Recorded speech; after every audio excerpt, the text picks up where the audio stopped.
Hello and welcome everyone to our webinar today. We will be discussing how the power of capital has shifted from startup founders to the investors now. But what's been noteworthy here is that the deals above 100 million have slowed down in 2022 than what it was in 2021.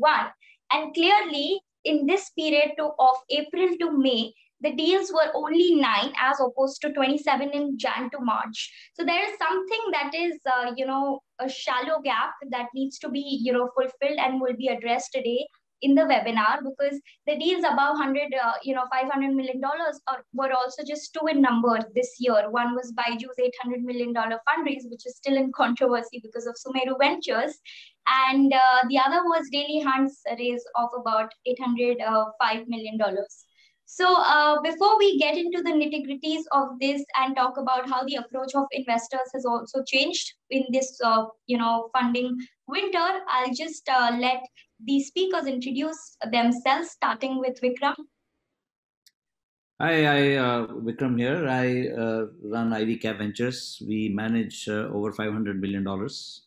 We usually invest from seed to Series B. We are sector agnostic. Portfolio of about 35 companies.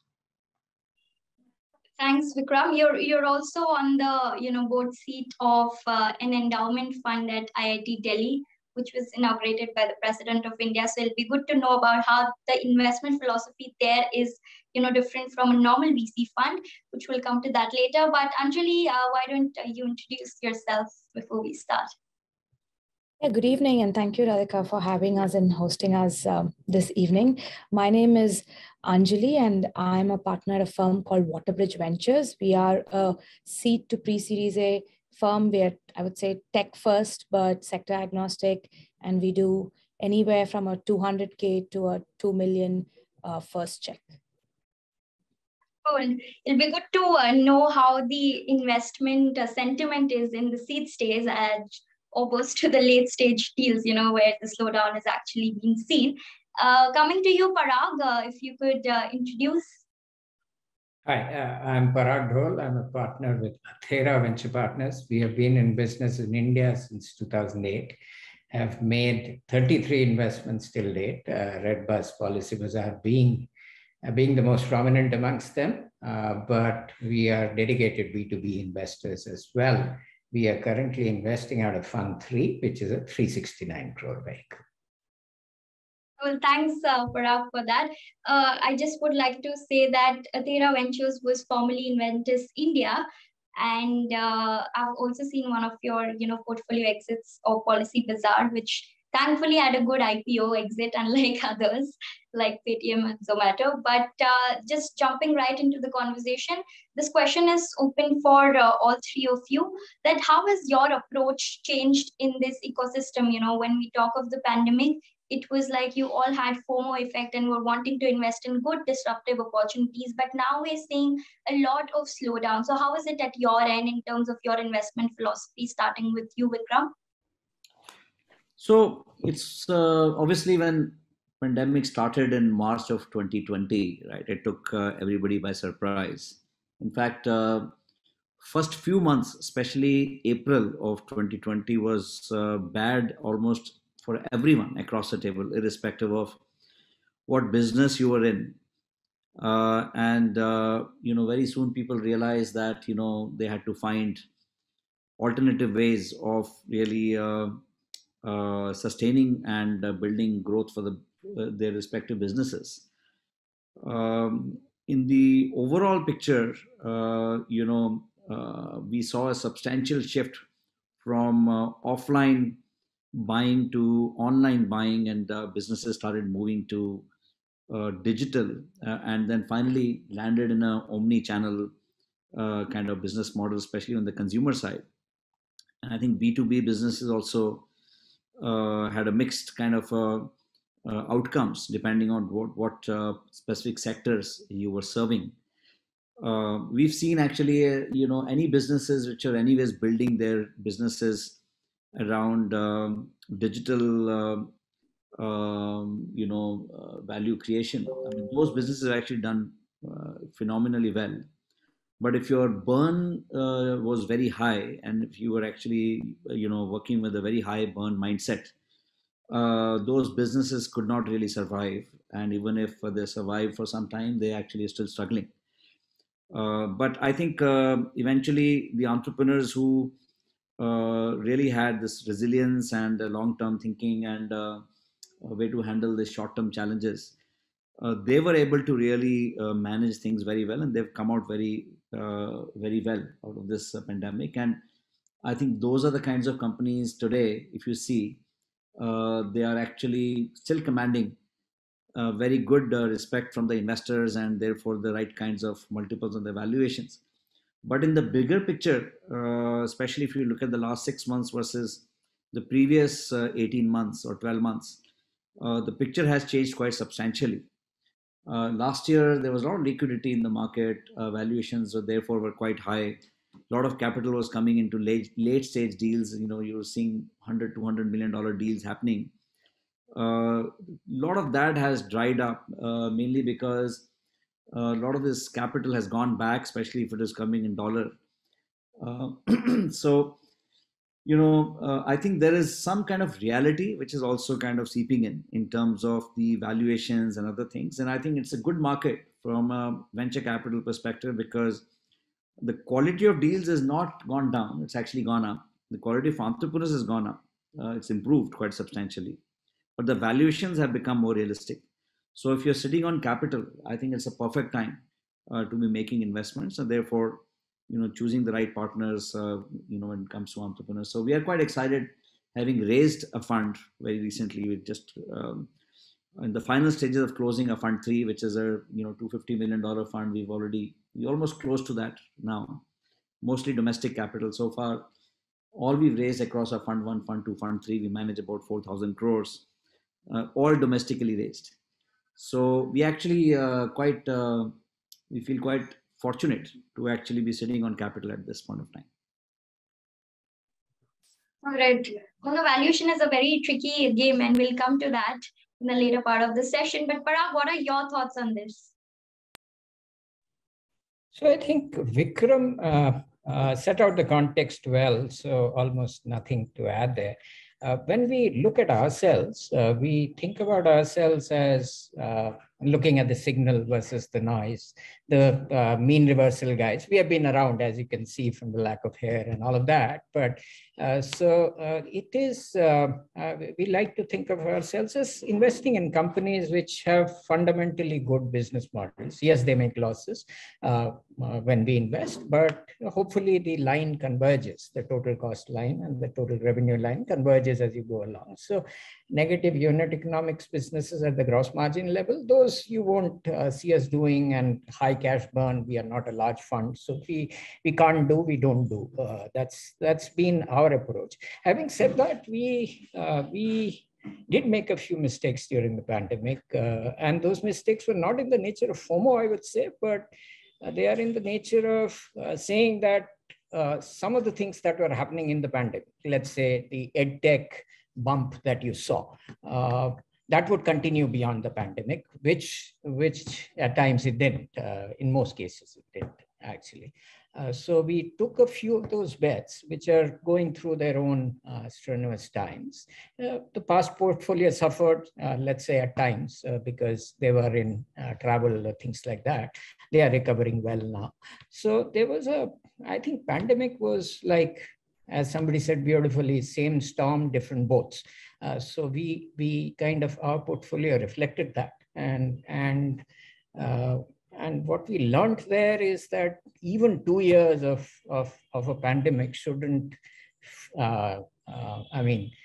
shouldn't give you the impression that that the current is going to be the future. So that's why our business is such a tough business. We've made a few mistakes, but not the FOMO-oriented ones, I should say. When was it that you changed your name, and why was it? I had a very curious question there. So we were in Fund 1 and Fund 2, we were a US India fund. And in Fund 3, we restructured to make it a completely Indian fund. There was too much happening at that point, 2017-18. So we decided not to change our name, but we raised an AIF kind of a structure, just like, let us say, Vikram's or Anjali's fund. And unlike the previous funds, which were typically out of Mauritius, no Indian investors, all outside investors investing both in the US and India. So to get that Indian identity, so to speak, we decided on and eventually executed on May 26th, the name change. Athera means path or direction. The idea is to walk alongside, be a companion to our founders on that path. Sure. That sounds very interesting. Anjali, you are one of the only institutional investors that come at seed stage. So, how has your approach been in these years, and has it changed after the pandemic? No, I think there are many of us, both I think Vikram and Parag also come in at the same stage as us. But I think fundamentally we see, even to begin with, as an asset class, we're all here to play the long game, right? I think none of us here are ephemeral, fleeting investors. Everybody here works. The very fact that you come in as the first investment partner to a founder means that you're there to partner with the founder for the next decade or so. And when you're partnering with such a long-term view, you will always see, up and down cycles. But very specific to WaterBridge, I think our strategy has always been, in the five years of our existence, we were set up in late 2016 by Manish Kedapal, and we've always been, conviction-driven investors and not like consensus-driven investors, I would say. And what that really means is we really always write the lead check. That means we only invest in companies if we truly have conviction on the founders, on the business model, because we are cutting the largest check on, for that round. And our fund even has been designed as a 30% first check and 70% follow on, which means that we keep investing for the next 2-3 rounds at least. So truly back the founder in those first few years, which is the hardest part, of the building journey, I would say. And the pandemic, of course, got its hiccups into many of these building journeys. We have always put founders ahead of markets. And as Vikram alluded to early on, I think there hasn't been a shortage of high quality entrepreneurs. And I always feel that the best founders are also the most resilient ones. And even though COVID brought a lot of revenue to a screeching halt, that in the peak of that first 2020 national lockdown, many of them were able to rise like phoenixes and come out even more stronger than before. So I think if you back the right founders and have like a long-term persistent view, this is the right market and the right time to be in it. Yeah.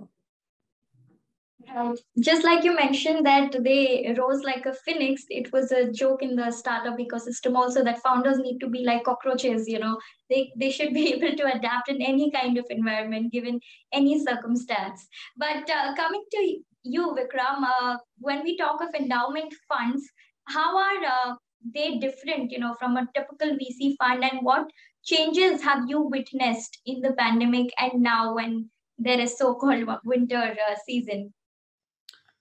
So what we need to understand here is that India didn't have any endowment funds before 2019 October, when India's first endowment fund was launched by the Honorable President. Of course, after IIT Delhi, we saw quite a few other educational institutions like IIM Ahmedabad, IIT Madras, and few others who set up their endowment funds of similar lines. And I think we are going to see a period where these endowment funds are actually going to gain momentum. And right now we're in a phase where these funds are still in the period of raising their initial minimum threshold corpus. The typical model of an endowment fund is you actually reach a minimum threshold size where the returns on the fund actually are used for the development purposes. But today, as the law exists, it doesn't allow these endowment funds to be invested beyond the fixed income kind of assets. So it's pretty kind of a safe investments kind of requirements as stipulated by the law. which is actually likely to change very soon. And as you see that these funds grow in sizes from 1,000 crore to 5,000 crore to larger sizes, you will see a substantial part of that capital coming back into fund of funds model or startups. But I think it's still about a few years away from now.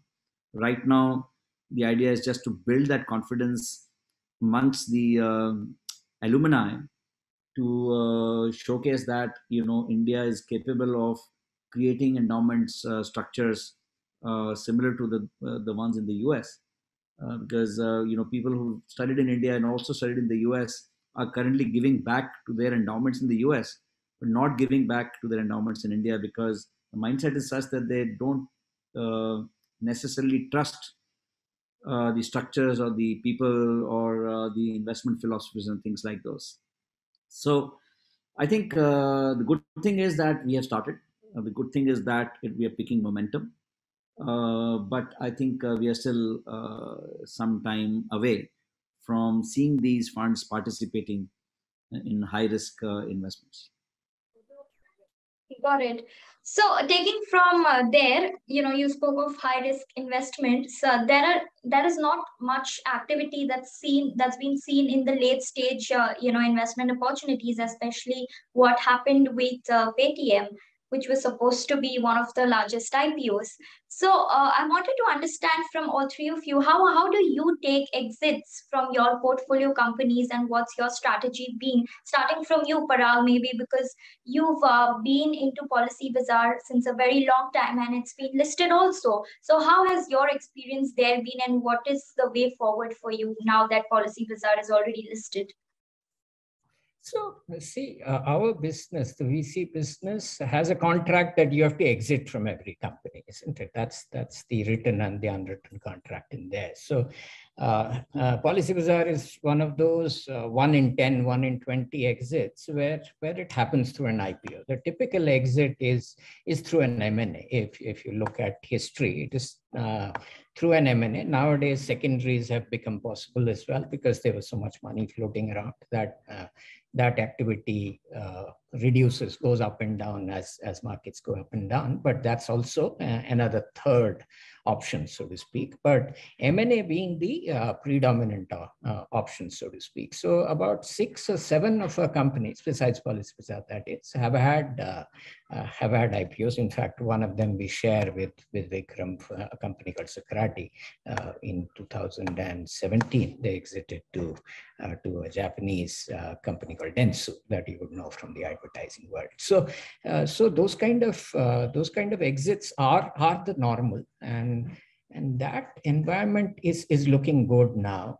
So let us say a Reliance, Tata coming in to acquire companies in India is a good place to be. I think they understand the milieu, they understand the companies, they let us say Hari Menon and others at Big Basket operate like they used to operate earlier, and kind of just provide a corporate governance layer as well as the funding layer to them and all of that. So that environment is improving, and that's the one that provides I guess a lot of optimism. Plus, a lot of these big companies are now beginning to engage with startups. Companies like ICICI Lombard, which you wouldn't think of engaging with startup, is engaging startups. So that's a good place to be, in my view. Will eventually lead to acquisitions as they get closer to some of these startups, and initially start with partnerships and acquisitions. So it's I think the environment is becoming better and better from that perspective. So looking from what you said, I just have a follow on that. Is it good for a startup to acquire another startup, or an MNC to acquire another startup like Tata has done with 1mg and others? Or is it good for startups only to engage with other startups and do the M&A? So I think, see, M&A, honestly, if you look at the record of M&A worldwide, published studies and all of that, 70% of them fail. That's just life, isn't it? Because the cultures clash, people overestimate synergies, all of that. So, you should realize that. So it is our belief, and that that was different in the last 2 to 3 years, I should say, is that startups, when two startups with evolving cultures try to get together themselves, that leads to friction at the team level, okay, typically, and that is, in my mind, a low probability event. So I'm not a great, obviously there are exceptions to rules, but as a rule, I would say two startups getting together, I would attach a low probability of that working, simply going by experience and the fact that these two are not evolved companies like a Tata or a Reliance, as the case may be, but evolving companies. Got it. Yeah, I mean, we can see in case of Byju's only, I mean, we can see the losses White Hat Junior and Topper is now making, and the kind of layoff that Byju's has done with its employees after acquisitions. But Anjali, what's the case in your portfolio companies? How do you typically take exits? Yeah, no, I think Parag covered all the usual modes of exit and very well as well. I think the positive notes we've seen in the last 20 odd months is that, of course, there's now like exit possibility with the domestic public markets, and there's been incredible activity with domestic M&A as well. And like Parag was mentioning, with the Reliance Group or the Tatas, and across the space, even the larger, Zomato, for example, has done a couple of strategic investments and acquisitions. And you also see the so-called old economy behemoths actively investing into the startup ecosystem. HDFC has been doing a bunch of small ticket transactions as well. So I think across the spectrum, from small ticket to growth, the good thing in the last 2 years has been both good activity on the domestic public markets as well as domestic M&A, and always, of course, overseas listing, as well as global strategics using India for entry was always around. But I think exits is part of the natural completion of VC capital cycles, and is the big responsibility of, I would say, all of us as fund managers. Given that we come in very early, for us, more of these options open up, and a listing is not the only option like it would be, say, for a pre-IPO fund or a slightly later stage fund. So for us, I think all these 4-5 options, be it secondaries from the larger incoming investors, whether it's M&A or listing, all of them open up for us, given that we come in early and will probably exit ahead of these IPO rounds. Yeah. So any of your exits that you'd like to speak of? I think we've exited, we've had 2 large exits. We were actually very lucky and fortunate to sign Unacademy's first $1 million check back in 2016, and we exited that to growth stage investors a couple of years ago. And more recently, we also exited from a large global SaaS company called Atlin. Again, this was into a large US incoming strategic investor as well. Got it. So you also did mention of global opportunities. So what's your take on listing via SPAC, and how do you see that happening in the late stage? Yeah, I think as Parag alluded to in his response, I don't think a SPAC listing or a public market listing or any of these routes that are available to you, it can't be pinned down to one reason or the other. There are like a multitude of factors that need to be considered before you can decide which is the best path for your own exit. So I think it really depends on which sector you are in. Do you have the kind of capital backing required to do like a SPAC kind of listing? What is the regulatory environment? Regulation is increasingly playing a large role, especially with like where it's consolidation and like 2 large market leaders are getting together. So I don't think it can be one reason or the other. Everything needs to be evaluated on the basis of its own merits, business models, what founders want, and more importantly, who the incoming and outgoing stakeholders of the company are post the transaction, and then do what's in the best interest of the shareholders. Yeah. Okay, and Vikram, what are your thoughts on the same, and how, if you could also give us a talk on how you have taken exits in some of your portfolio companies, since your fund is up and running since 2011 and you have mostly 3 funds so far. So if you could tell us a gist about your exits.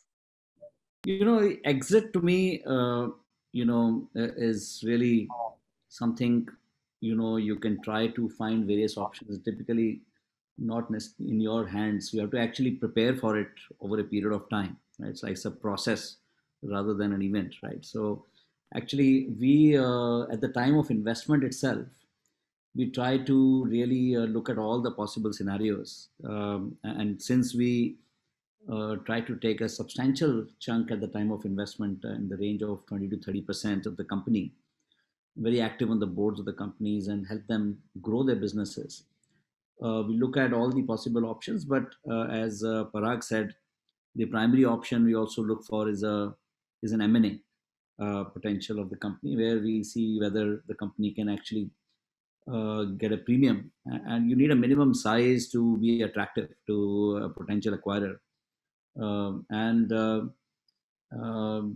Like Parag also mentioned, secondary exit is typically not a preferred option, but the only secondary exit that we've had in our portfolio so far was Purple, which was actually sold at a premium to the round. And typically, the reason people don't prefer a secondary exit is because the general belief is that secondary exit happens as a discount to the round value. But in our case, we were fortunate to actually sell our stake at a premium. So if you actually get that kind of an exit, then you would like to exit through a secondary mode as well. IPOs are generally, especially if you're starting early stages, it's not easy, as Anjali and Parag both said. But you can get lucky where companies scale up very fast and they become sizable companies and very distinguished companies, where they can actually command premium at the time of potential IPOs that they can go for. For example, Bluestone in our portfolio is filing for the DRHP. We actually came very early in the company. So the fundamental principle of our investing, is slightly different. We actually look for dragons as compared to what typically people look for, creating unicorns. We believe that a unicorn is an indication of returns for the founders, but a dragon is an indication of returns for the investors. So dragon is a company in your portfolio which gives you more than 1x return of the entire fund. And with the Purple exit, we were actually able to create India's first dragon in that sense, from an Indian VC. So that continues to be our philosophy of how we would ideally like to exit from our portfolio companies.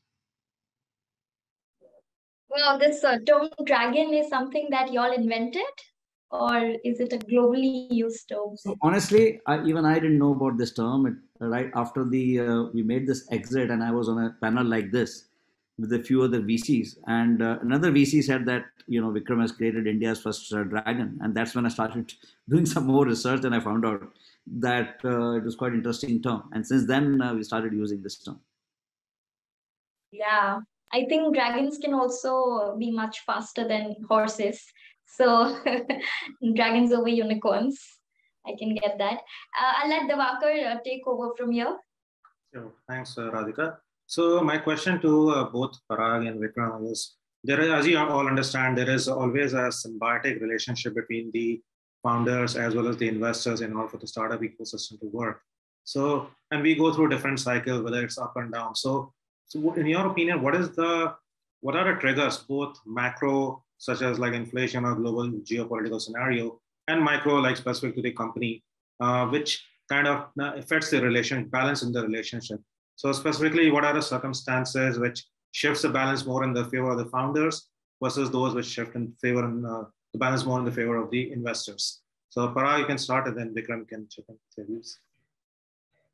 So Diwakar, I would actually take exception to what you said, simply because I think when you're talking about 7, 8, 9-year-old relationship, you can't be looking at things like supply and demand today, the palra bhari on this side and palra bhari on the other side. Somebody is sitting on your board, which can be productive, which can be destructive. Looking at it like supply and demand in the marketplace is I think, not a good place to be for. That's not the way I think entrepreneurs and us should evaluate that relationship. It's not transactional. It's a relationship. It's a long, at least a medium term, if not a long term relationship. I think Warren Buffett, with respect to the stock markets, says it beautifully. He says that in the short run, it is a voting machine. In the long run, it is a weighing machine. So what I would tell entrepreneurs and us VCs also, it equally applicable, look at this relationship as weighing the other person, weighing that fund, because that's somebody sits on your board, and that can get very onerous at times. We are on boards which are at times pretty dysfunctional because of just the persons leading that investment, and that is not a place that you want to be. So please, especially during times like 2021, do not take money from people who can be destructive in the long term, even if they come at 5-10% higher valuation. It can lead to a lot of stomach churn in subsequent years. So that would be my response.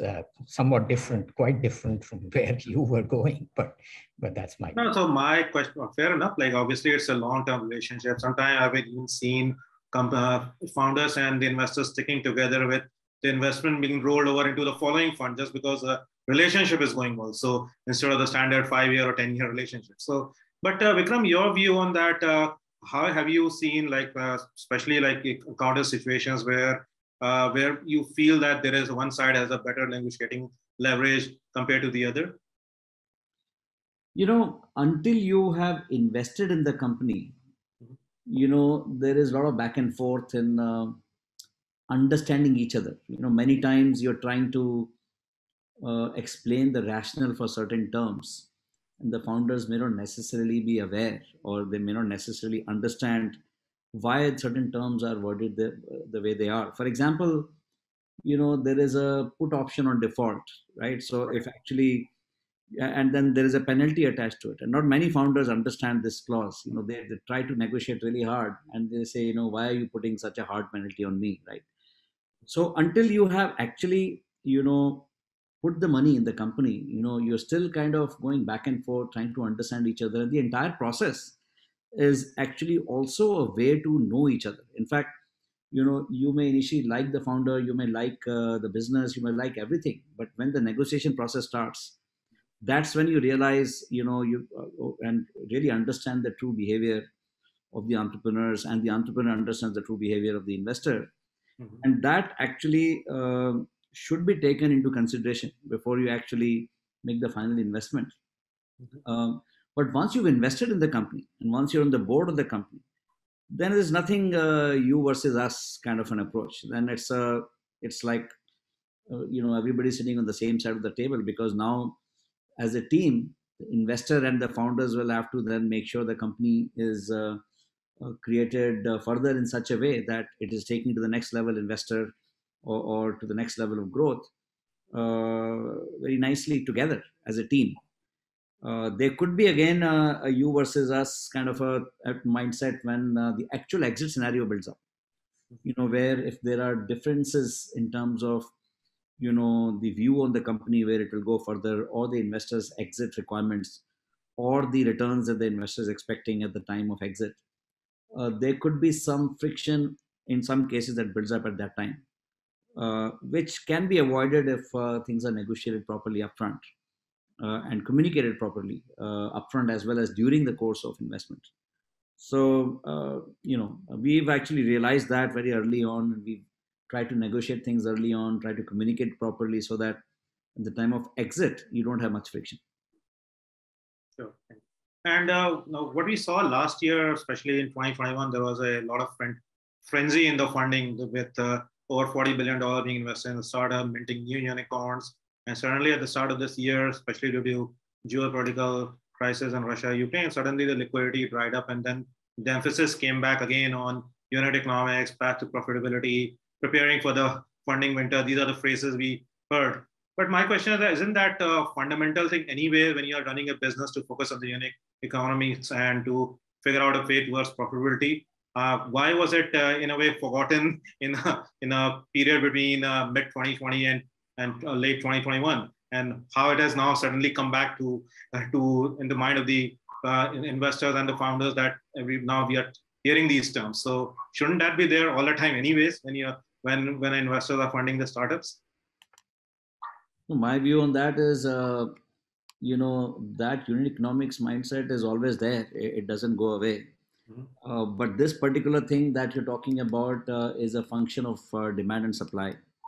The supply of capital overshot in the last 1 year, the previous year in 2021. Therefore, there were a lot more capital chasing fewer deals, especially at later stages.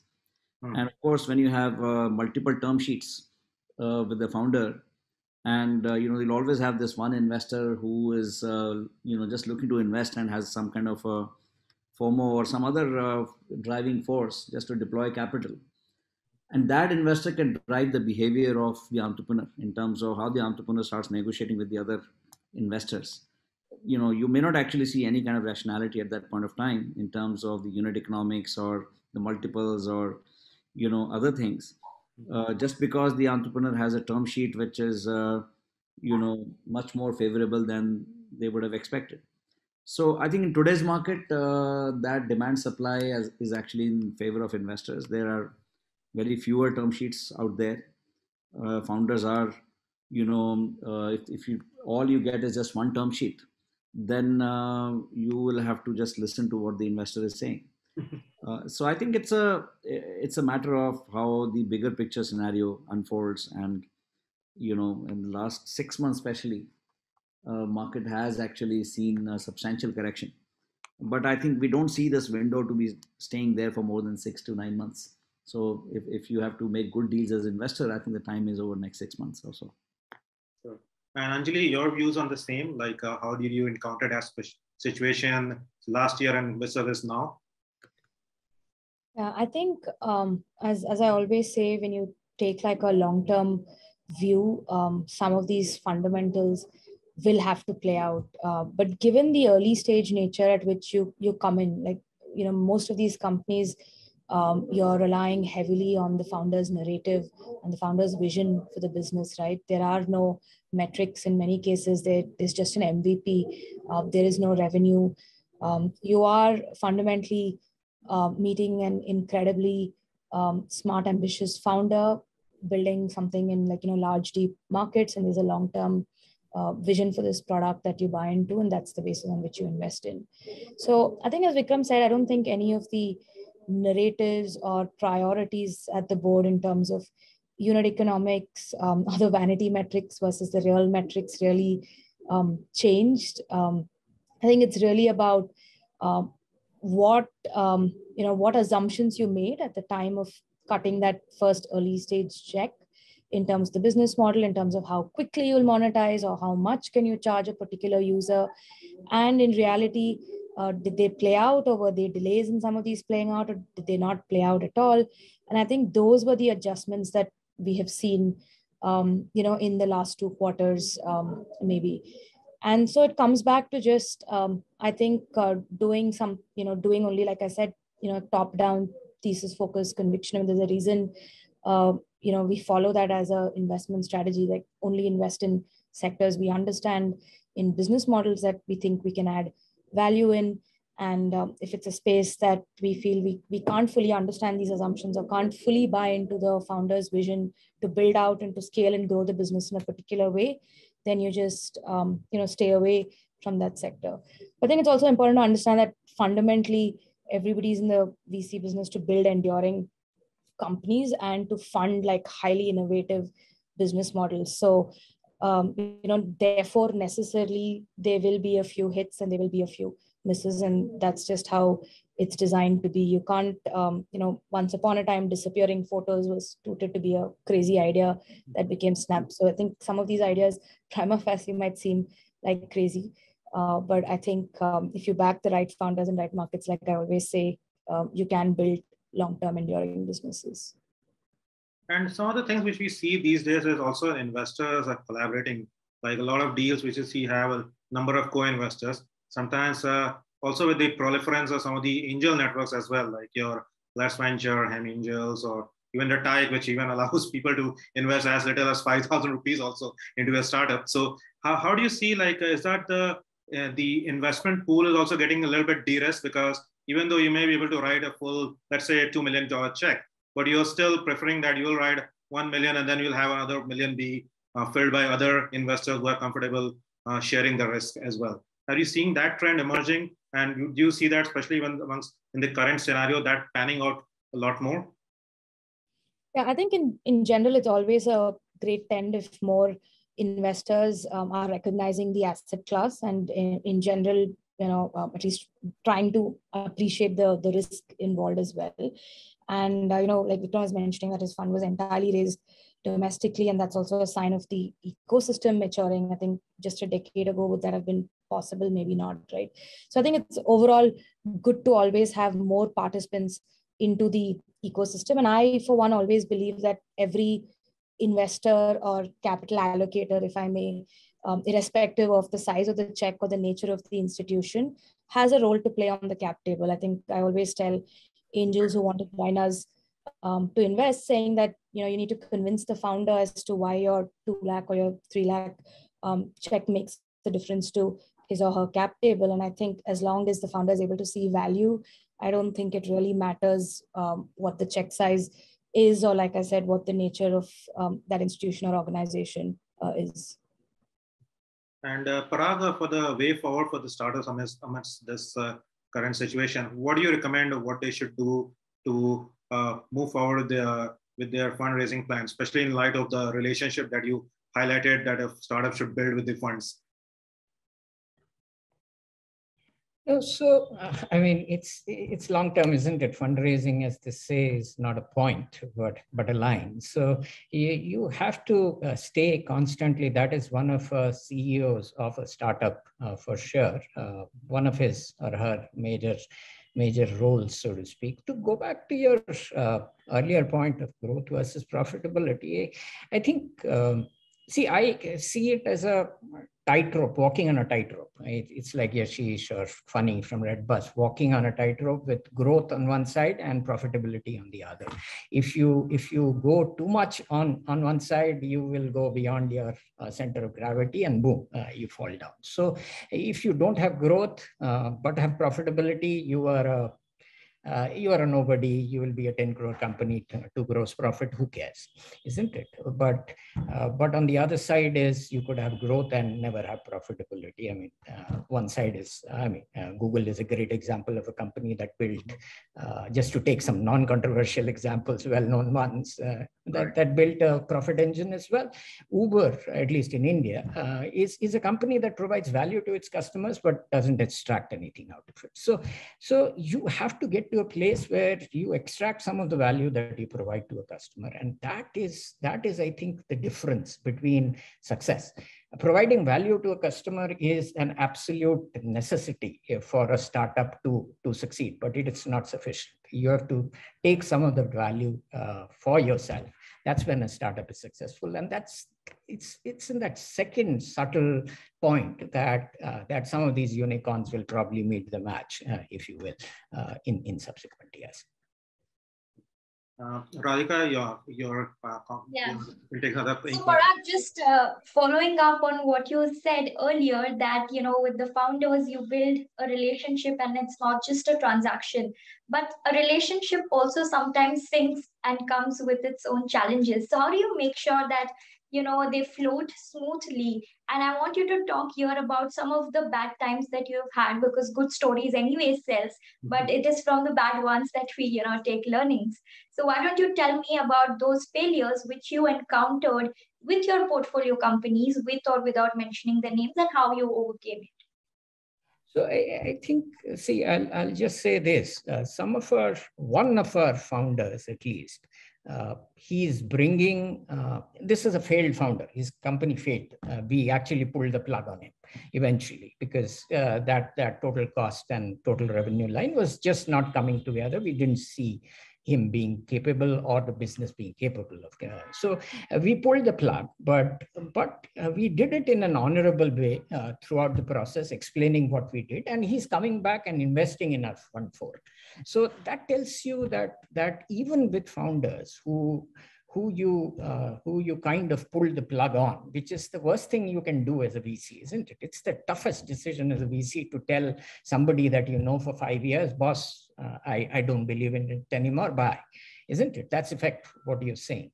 But if you do it honorably and do it with advance warning, with logic, with reason, I think they come to respect you. And that is what I mean by relationship. For example, if from the other side, they say in VC, bad news before good news, isn't it? So any entrepreneur that gives the bad news, he calls you 10 o'clock in the night to give the bad news, good news can wait till tomorrow morning, is the kind of entrepreneur that is the kind of people we are. And that is the kind of an entrepreneur I would love to back, isn't it? So those are the elements of some relationship. Relationship is much more than that. These are just some examples of it, but that's what I mean. All right. It was very good to know more of how you dealt with it. Vikram, coming to you, you said about negotiations. You also mentioned about, put option default. Now that the power of capital is a little bit in the hands of investors, of course, the power of negotiation also is. But how is it that you deal with founders who are not, very friendly in terms of negotiating? And how do you get them on a balanced path to get ahead on a deal? So I think there are both sides to entrepreneurs negotiating hard with you, right? It tells something about their personality. In fact, if they negotiate really hard, it's not necessarily a bad thing, because that shows that they really believe in what they're doing and they really believe in what they're negotiating for. And it also tells you that once you invest in them, they will continue to negotiate harder going forward. So so actually you like such entrepreneurs who actually stand for their what they believe in. But at the same time, if you start getting a sense that they're negotiating something which is not rational, which actually was not required to be negotiated, and in the process they lose a lot of time, and that also tells something about the founders. So as I said, it kind of tells you a little bit about the personality of the people you're dealing with, which also kind of goes into the input of your evaluating the investment opportunity. But yeah, I think just because you're negotiating hard doesn't mean that you should you'll get a kind of a pushback from the investors. And if the investors believe in what they're negotiating, then they'll push back. And then typically we'll kind of say that here is the final set of things, and if you want to do the deal, this is what we can do with. Otherwise, the deal doesn't happen, right? I mean, if the gap between what the entrepreneur is looking for and what the investor is looking for is very large, the deals don't happen.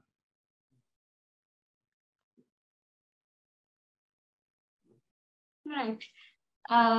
But I also had a follow-on question as to if you can share any stories where any of your portfolio companies have not performed that well, and if you have pulled the plug on that, or if you've carried forward with your mentorship and guidance, and now have succeeded into becoming a good business, if there's been a case like that. There are in a cycle of about 5 to 6 years of your holding period, or maybe sometimes much longer, there will always be bad times, right? There will always be situations where the company is really suffering and the cash flows are suffering, and you almost have near-death experience in many of those companies. In fact, unless you prepare for such times and unless you plan ahead of time that situations, those kind of situations can arise, you will have a problem in almost every portfolio company, right? So you have to find ways to sustain those situations, and your business models should be such that they are able to adapt to such situations. So that's the reason we really look for entrepreneurs who are very capital efficient, very even though the businesses are not profitable, but their mindsets are profitable oriented. So that's there are quite a few examples where we actually saw situations were going down, and then we worked very hard with these founders to make sure that they came out of the situations. There were yet few other situations where we realized that situation may not have been or may not have reached a point where you can recover it from that point. So in some of the situations we may have found better homes, therefore we may have found somebody to acquire those companies.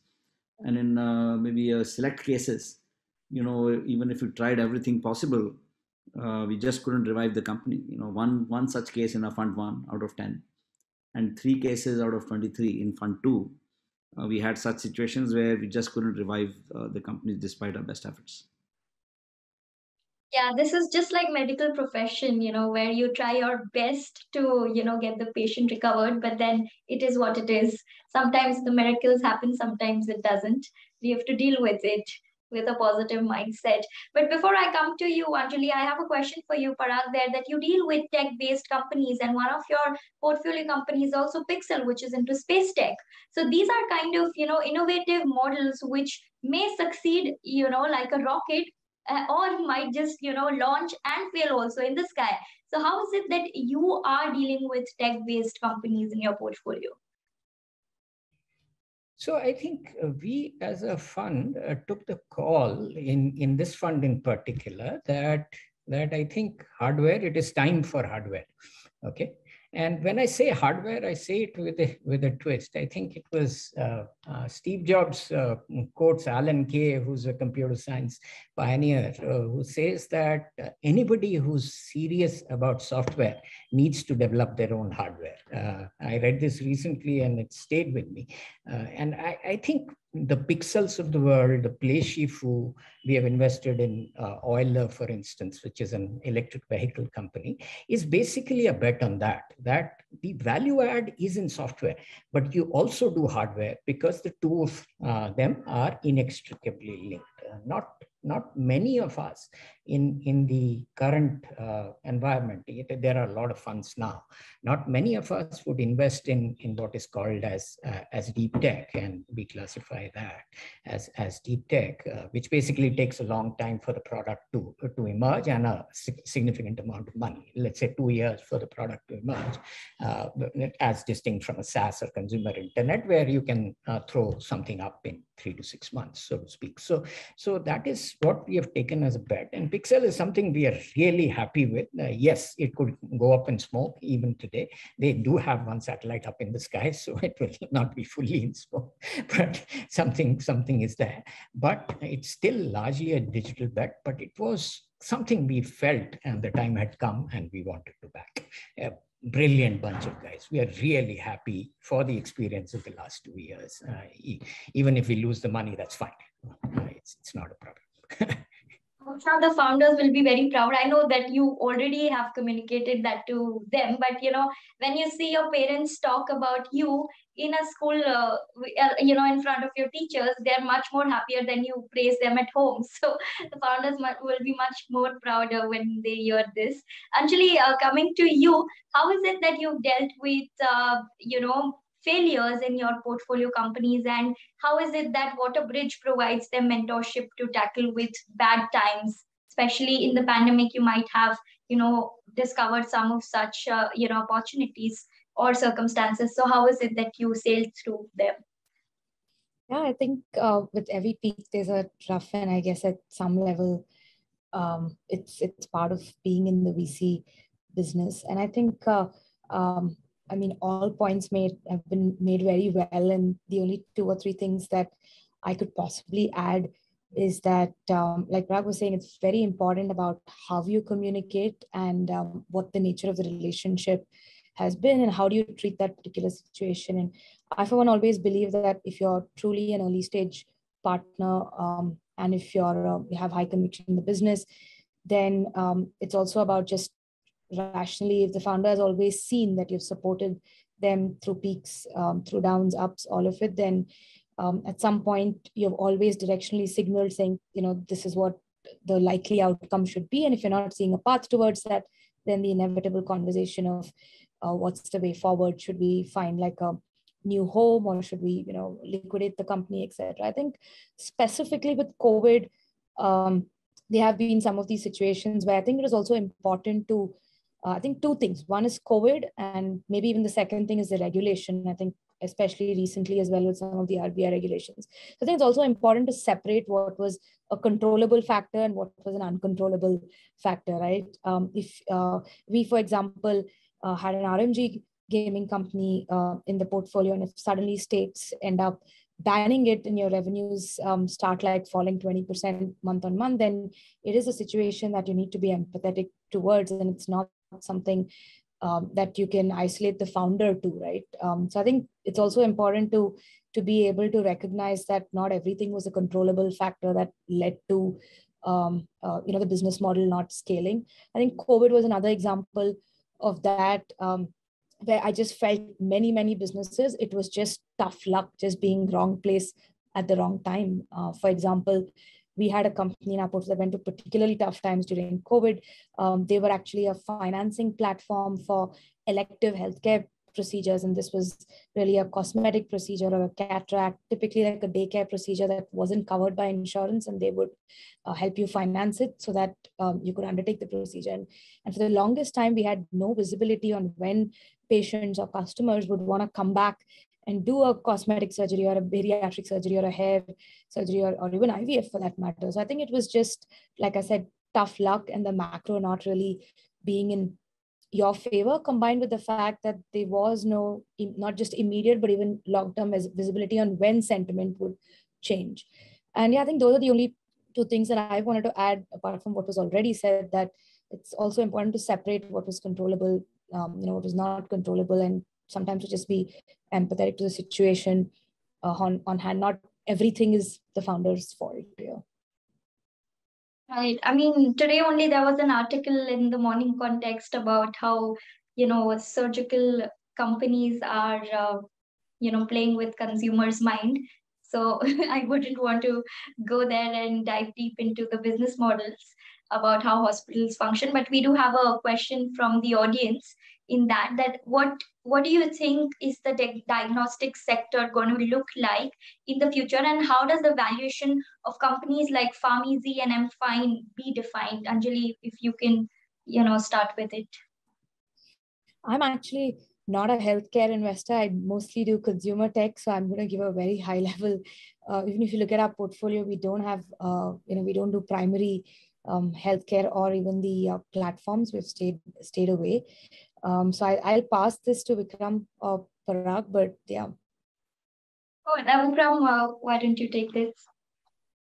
Diagnostic sector has been, the first one in the entire healthcare sector to actually, start looking at newer business models. In fact, when I was with Ajay Piramal, I'm talking about 2008, 9, at that time itself, we had started aggregating the diagnostic labs and created a very large aggregated diagnostic labs platform, which we sold to SR at that time. And diagnostics has actually come a long way since then. A lot of innovation has happened.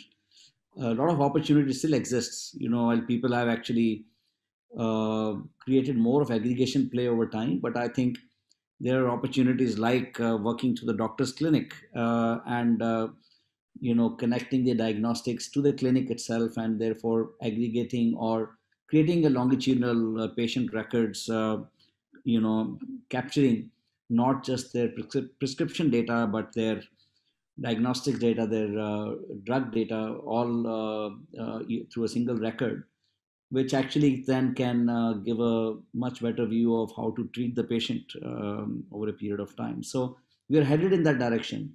A lot of innovation is yet to happen. Insurance is going to drive the sector over a period of time. India is still very new in this, even though a lot of penetration has happened in the last 5-6 years, but still a long way to go.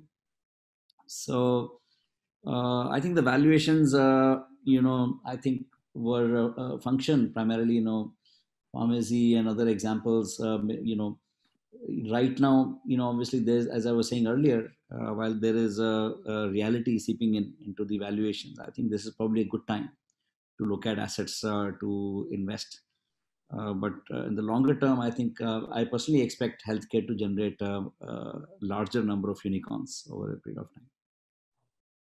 Yeah, and this advice coming from you means a lot, because I could already, see your smile on the face, because you yourself launched a healthcare-focused PE fund with Piramal. So, I'm sure that the healthcare sector is having brighter opportunities, and we are seeing a lot of funds open up, especially only in healthcare and health tech. So, yeah, hope for the best. But Parag, this question is to you. Dhruv is asking, what is your view on D2C businesses and B2B businesses in the tech sector? Do you see them, scaling up in the next 2 to 3 years? We don't invest in D2C, so I don't have a view. Parag, your voice isn't audible. Oh, can you hear me now? Yes, it's better. So I said we don't invest in D2C, so I don't have a view there. But coming to B2B, I think, as I said before, about 45-50% of our business is in the B2B segment, including SaaS. SaaS is going to be, at least that portion is going to be 1/3 of every tech investor's portfolio, generalist tech investors' portfolio. There are funds like IdeaSpring, etc., which focus on SaaS, so that will be 100% of their portfolio. But given this ability to break the India-US barrier, so to speak, which was not possible in the license world, in the old Microsoft Oracle license world, all of us are quite excited about it, and everything, every single, let's say, operational software or is being reinvented on a daily basis, thanks to the availability of new technologies, thanks to the availability of so much data, consumer data, which is possible, the ability to analyze that data, risk models on top of that, etc., etc. So I think SaaS is something that we are really excited about, and some of the deep tech applications like Pixel Lighting I took as an example, or Euler Motors, etc., are companies that will continue to find support from people like us, simply because I think the advantage with some of these companies is, compared to a consumer brand which tends to, I mean, I'm not talking consumer brand in the terms of D2C, but let's say Policybazaar, Redbus, Healthify Me, which are our portfolio companies, that can be a bit of a hit and miss, isn't it? Because there were other companies around, they could have been number 1 or number 2, as the case may be. As it turned out, we were lucky or whatever.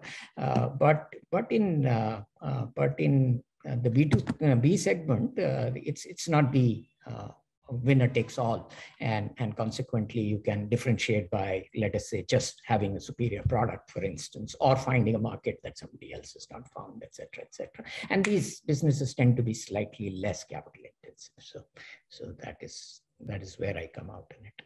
Right. I think these SaaS models are the actual SaaSy businesses in slang, as we can call it, since they are mostly asset light and can generate good returns as well.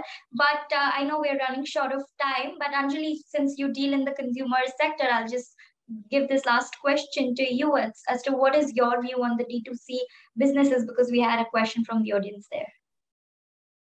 Sure. I think D2C, as I love to say, the D2C madness has officially arrived.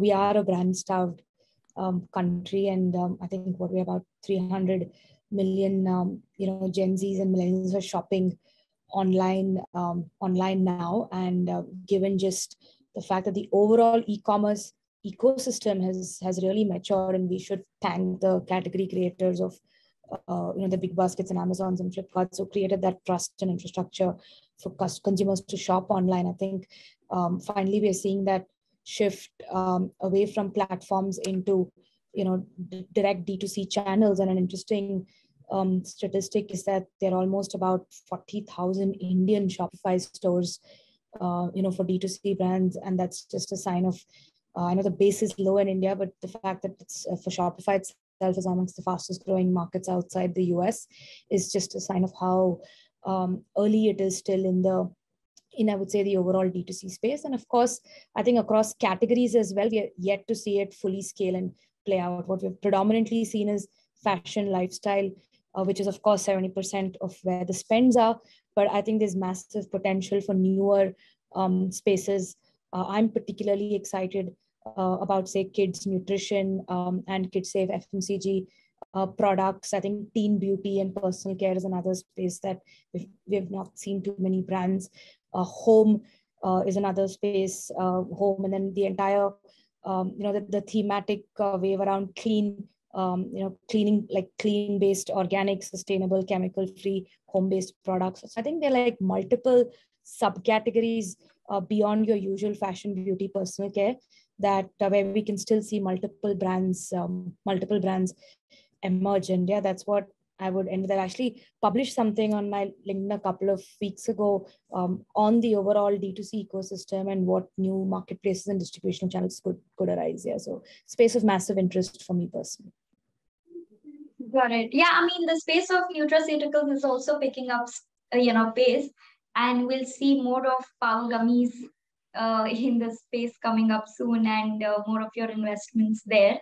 But we've actually crossed the time. It didn't even come to realization that it was 1 hour. Thanks to you all for making this session very enjoyable and insightful.